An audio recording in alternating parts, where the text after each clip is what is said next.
Amigas, amigos, hoje nós estamos conversando com Juca Ferreira, ex-ministro da Cultura. No final do governo Lula, foi secretário executivo na gestão do Gilberto Gil, depois foi ministro da Cultura com Dilma, foi secretário da Cultura com Haddad e hoje é secretário da Cultura em Belo Horizonte. Chile explodindo, Peru, Argentina tentando se livrar do Macri, Bolívia, Brasil, o que nós estamos vivendo? Equador, Haiti, se a gente for sair daqui, Equador, Haiti, Hong Kong, o que nós estamos vivendo hoje? Nós estamos vivendo uma fermentação. O projeto neoliberal, na medida em que avança, se revela impopular, contra a nossa soberania, nem mesmo na economia que eles tinham obrigação, não são bem-sucedidos, não foram em nenhum desses países. É só retirar direitos, destruir mecanismos da democracia e chegam na antessala de um governo autoritário. Olha o Chile aí, pulou de um oásis, como era apresentado no neoliberal. O Chile foi um modelo, o primeiro parque temático neoliberal no mundo, com o Pinochet, que em resumo é desenvolvimento econômico sem direitos sociais, sem democracia. Ao que consta com ideias também de Paulo Guedes, diz a Paulo lenda. Guedes veio de lá. Estão propondo que ele vá lá tentar convencer a população que é bom não ter previdência social pública. Então, tem gente cotizando para pagar a passagem dele para ir lá conversar com aquela população enraivecida. Nós estamos vivendo um momento que está claro que o ciclo neoliberal vai ser rápido. Nós vamos entrar numa fase de convulsão, de enfrentamento, de desordem, de autoritarismo, porque não há possibilidade de impor a essas sociedades um modelo onde vão lhe retirar os poucos direitos conquistados e o que vão dar de volta é muito pouco, é muito frágil, é muito desumano. Não há possibilidade de sonhar com felicidade, com futuro nessas propostas. Então, o Brasil está entrando mais lentamente, é um país que tem características próprias. Nós nunca reagimos de maneira igual que os latino-americanos. Eles são mais sanguíneos, mais consciência social. Mas, na verdade, a gente fala isso, a questão é onde o sangue vai parar, que o Brasil mata mais de 60 mil por ano, mais de 1,5 milhão nos últimos 35 anos. Mas eu estou falando da rebeldia de rua, a cidadania dizer basta e basta, não tem como continuar a não ser com a imposição das armas. O que é o Brasil de Bolsonaro? O Brasil de Bolsonaro, se não fosse trágico, era uma comédia. Eles fazem uma comédia startup bem interessante.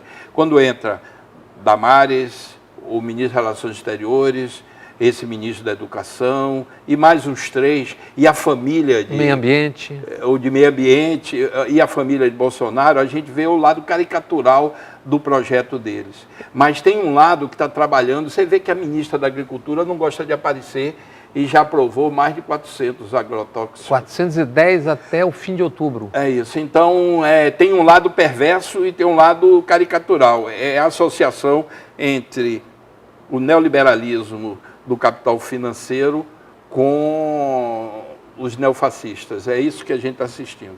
Você usou uma expressão aí da psicanálise, que é perversão. Na psiquiatria chama-se, na política, ou na sociologia, ou na filosofia, fascismo, e na psiquiatria chama-se psicopatia, psicopata, que é aquele mentir o tempo todo, você mente, a pessoa fala, mas eu fui lá, fala, mas eu não te chamei. Quer dizer, você mente o tempo todo.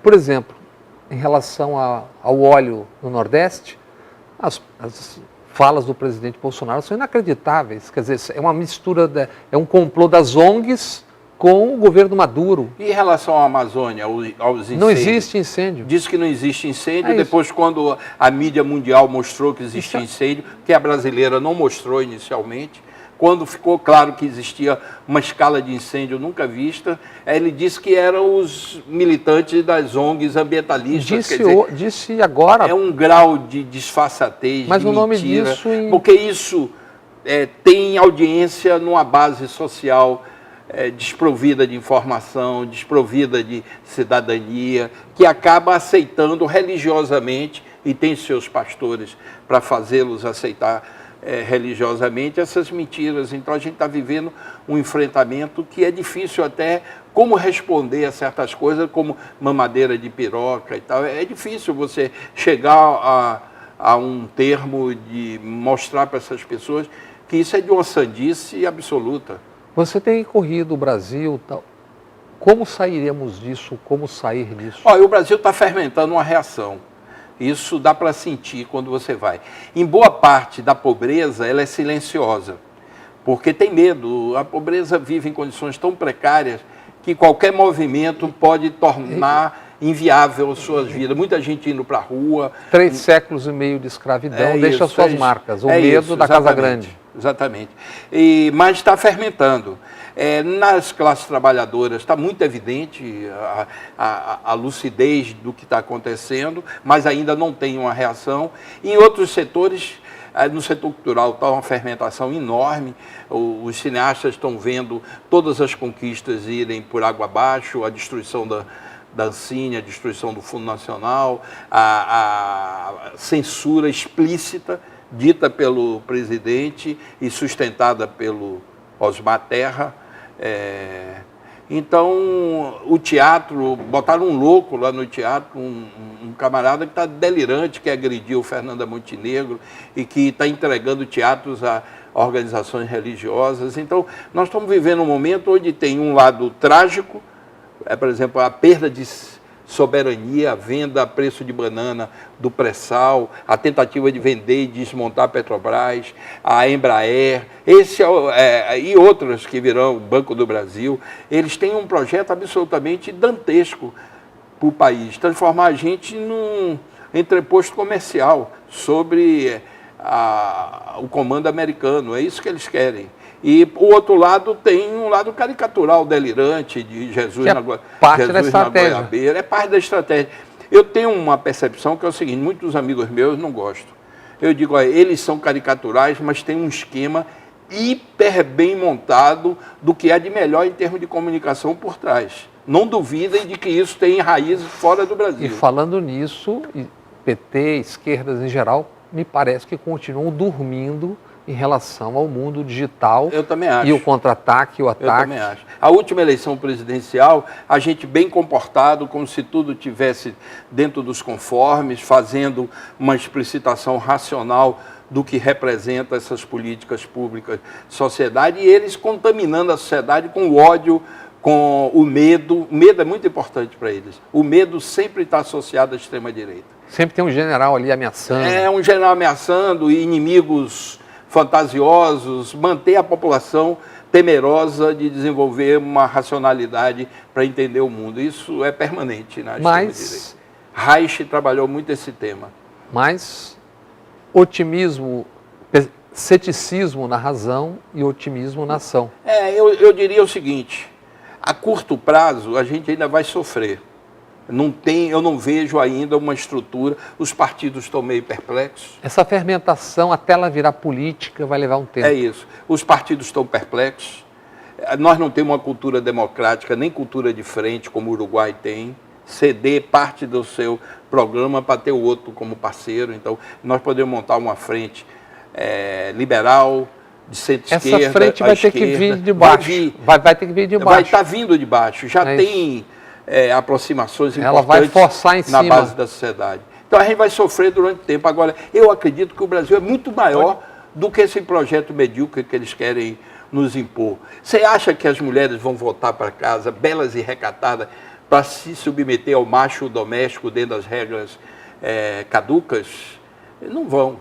Os homossexuais e toda essa comunidade LGBT vai voltar para o armário e entregar a chave para Bolsonaro, para Damares e esses loucos que andam pregando esse retrocesso? Não vai.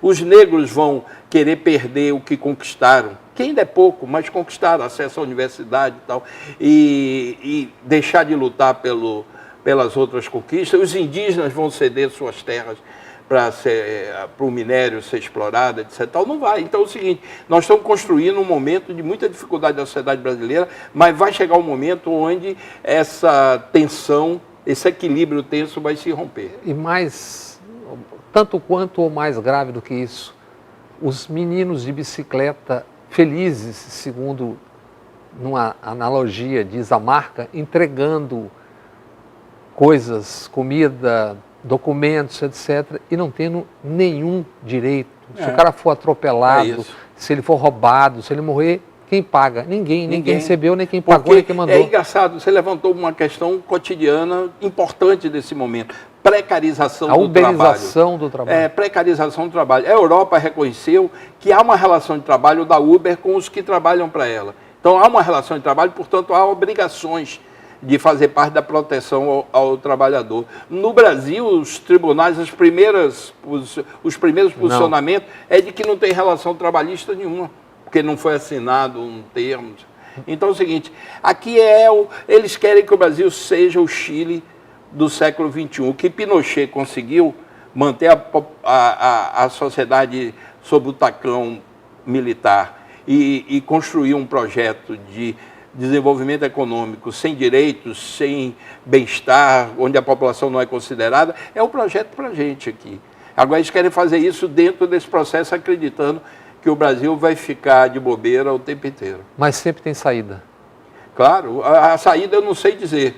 Mas acho que um cara disse aí que quem disser que sabe o que vai acontecer no Brasil está mentindo. Nos próximos meses, ou está mentindo ou não sabe nada. É mais ou menos isso. Mas alguma coisa vai acontecer. Há uma fermentação no ar que eu acho que vai produzir. Beleza. Tem bebidas destiladas e bebidas fermentadas. O Brasil, se fosse uma bebida, seria das fermentadas. Valeu, um abraço. Beleza, Luca. legal. Até mais. Beleza.